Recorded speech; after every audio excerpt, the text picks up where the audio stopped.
Hello guys. Season 33 just ended few days ago, and we all now demoted to Epic.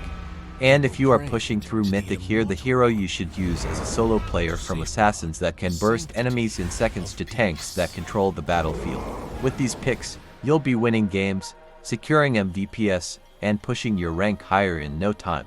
Keep in mind guys that this is not in any particular order, so pick the hero that aligns best with your team's strategy and counters the opponent's picks. With that techniques will also increase your chance of winning compared to picking hero whatever you like. Before we dive into our first hero, I'd like to ask for your support. If you enjoy the content, please hit that like button, it really helps me out. And if you're new to the channel, don't forget to subscribe for more Mobile Legends content. Let's dive in. Our first hero is of course the newly introduced hero by Moontoon Siu. Siu excels in both offensive and defensive playstyles, making him adaptable to various team compositions. Can go to jungle or EXP lane because of his passive. His mobility allows him to roam the map efficiently, taking objectives, and with the right combo of his skill he can easily clear minion waves. Siu's mechanics are also relatively easy to pick up, making him a solid hero for both experienced and new players aiming to climb ranks. Our second spot on the list is Granger. He is known for his incredible burst damage, especially from his Rhapsody and Death Sonata. Plus, Rhapsody's ability to clear jungle camp can benefit the team, allowing him to make good rotation to help side lanes. In team fights, Granger's ranged abilities and high damage ensure he can stay in the backline while dealing massive amounts of damage. His ultimate Death Sonata can be a game changer when used at the right moment, either to finish off low health enemies or zone them out. Next is Nolan. With his buff last patch 1.9.20, I think he deserved being in our list. Nolan excels at bursting down enemies, especially squishy targets like marksmen and mages, and Moontoon decided to enhance this ability by reducing the cooldown of his ultimate and increasing the slow effect. Nolan is a late game powerhouse if played well in the early game. Once he secures a few kills, his damage output scales rapidly, making him a huge threat in the mid to late game. On our fourth spot is Themis. Tomuz is a powerful fighter known for his sustained damage. When playing him in the EXP lane in solo rank, it's important to focus on being self-sufficient, as you'll often find yourself without much support from your jungler. This is a common scenario in solo rank games. Fortunately, Tamuz's passive and skills provide significant healing, allowing you to recover HP and stay in lane longer. His ability to sustain makes him exceptionally durable, especially in prolonged skirmishes, letting you maintain pressure without needing to retreat frequently. Our next hero is also an EXP laner which can sustain damage. Yuzong. Yuzong's passive allows him to heal himself while dealing damage, giving him impressive sustain in fights. This self-healing makes him a tough hero to kill, and Yuzong's ultimate transforms him into a giant dragon, giving him immense mobility and crowd control. This form allows him to dive into the backline, disrupt enemy formations, and knock back multiple enemies, making him a game changer in team fights. Ally has slain the turtle. Yuzong dominates the EXP lane with his sustainability and aggressive playstyle. Due to his high damage output and sustain, Yuzong is effective against tanky heroes, making him a great pick in the current meta where tanks and bruisers are prominent. Yuzong also has a flexible build path, which means you can build him in various ways depending on the team's needs, whether it's focusing on more tankiness or leaning into damage. If you're looking to learn more about item builds, check out my tutorial on physical and defensive items.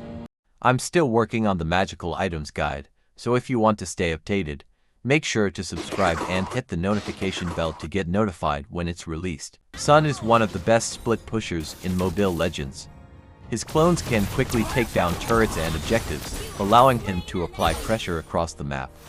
Last season Sun Thunderbelt became popular. Even the last patch Thunder has been nerfed, but I think this is still in shape for Sun since his clone can also trigger the pure damage of the Thunderbelt, so this is why Sun deserved this spot. The tankiness from Thunderbelt didn't change, so this lets him push tower solo, take down anyone who tries to stop him, and still melt hit point once he farmed.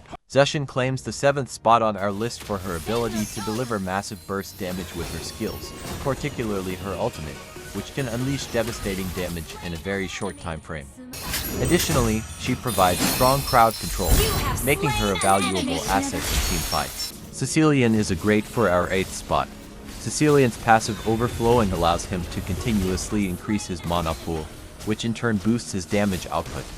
As the game progresses, his abilities, especially Bad Impact, deal devastating amounts of damage from a safe distance, making him a late-game powerhouse.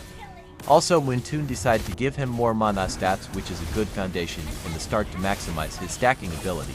Cecilian shines in team fights with his area of effect abilities, capable of dealing damage to multiple enemies at once. His ultimate Bat's Feast not only deals continuous damage but also provides healing, allowing him to sustain himself while contributing heavily to the Mega kill! For the 9th spot we have Alice. Alice's passive blood ancestry allows her to heal based on her damage dealt.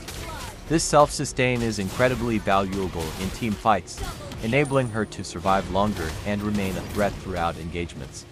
With the recent increase to her mana and the buff of Clock of Destiny, Alice has secured a prominent spot on our list. These changes allow her to cast her ultimate for longer durations and gain increased mobility through her first skill, thanks to the cooldown reduction provided by Clock of Destiny. Alice's combination of sustain, crowd control, and team fight presence makes her a top 2 choice for players aiming to rank up faster. The strong pick for our 10th spot goes to Hylos. Even after Moonton nerfed him, Hylos remains a solid tank. He is still one of the tankiest heroes in the game, but he also has the potential to deal damage. With the buff of Clock of Destiny, Hylos gains significant benefits, enhancing his overall effectiveness in battles. Hylos is an excellent initiator, with his ultimate also has the effective heals for the allies, and his ability to protect squishy damage dealers makes him a crucial component in well-rounded team compositions. For the 11th spot I choose Bauman. With the rework of the effective War Axe and Blood Wings, this gives Bauman's ability to deal damage and self-sustain due to the spell vamp given by this to items, plus he also got some buff with the recent patch. Claude is one of the choice because of his high mobility, strong area damage, and excellent wave clearer because of this abilities. This allows him to maintain lane control and secure farm while applying pressure to the enemy team, making him a valuable asset in both lane and during rotations. Additionally, with the removal of his mana, you no longer have to worry about managing mana for his skills. This allows you to utilize more damage-oriented emblems, like the marksman or assassin emblems, rather than being limited to basic emblems due to the mana consumption of his previous skills. The strong pick for the 13th spot is Terizla. He boasts impressive tankiness, excels at dealing area damage, and provides valuable crowd control. His passive ability, Bravery, heals him whenever he deals damage, allowing him to sustain himself in fights. This makes Terizla especially effective in the EXP lane, particularly in solo ranked matches where self-sustain is crucial. An excellent choice for the 14th spot is Arlok. In the EXP lane, Arlok can dominate his opponents with his strong damage output and sustain. His ability to outtrade enemies and sustain in lane gives him a significant edge in early game skirmishes, helping him snowball into the mid-game. Additionally, his ability to dash in and stun multiple enemies makes him a great initiator in team fights. With Moonton's recent changes, including the removal of his mana and the reduction of his passive's cooldown, Arlok can dash more frequently and provide even more crowd control. Last but not least, we have Moskov. Known for his incredibly fast attack speed, Moskov is a devastating marksman, especially in the late game. Some say that after Moonton nerfed him, Moskov became a trash hero, but I don't agree. With the right emblem customization and a well-constructed build for the specific matchup, Moskov is still an incredibly reliable marksman. Proper positioning is key, and with a well-positioned Moskov, you can quickly take over a match and carry your team to victory. And that wraps up our list of the top 15 heroes to rank up faster in Season 34. Whether you prefer high mobility, crowd control, or pure damage, these heroes will help you climb the ranks and dominate the battlefield. If you found this video helpful, please don't forget to hit that like button. It really helps out the channel and gets this video in front of more people. Also, drop a comment below with your favorite hero from the list or who you think should be included. And if you're new here, make sure to subscribe and turn on the notification bell so you don't miss out on any future Mobile Legends tips, guides, and gameplay updates. As always, thanks for watching. Keep supporting you, Meta Professor.